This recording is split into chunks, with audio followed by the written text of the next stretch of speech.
The trade war didn't stop China's rise. In some ways, it accelerated it.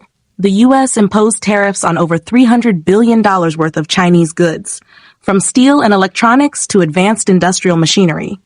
Trump declared victory, saying the tariffs would force China to play fair and bring factories back to American soil. Instead, U.S. businesses absorbed the costs. Importers paid higher prices, and most passed those expenses directly to consumers. Over time, the tariffs became an inflation accelerant. These tariffs were like trying to stop a flood with sandbags, says Michael Chen, senior Asia trade strategist.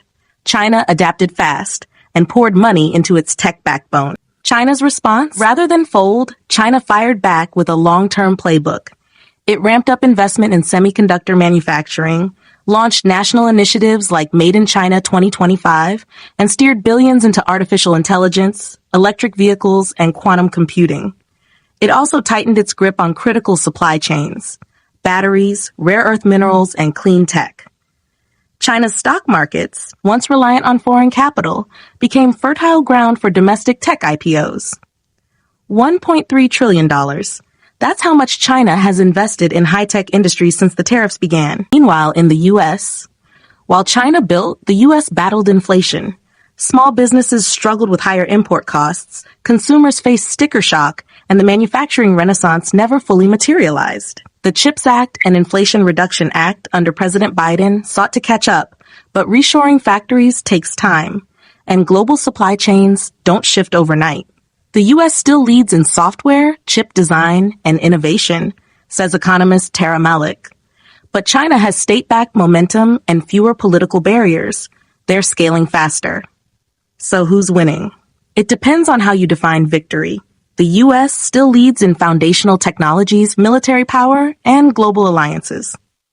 China, however, is gaining ground fast, especially in green tech, AI deployment, and digital payments. Its Belt and Road Initiative has expanded its global influence well beyond Asia.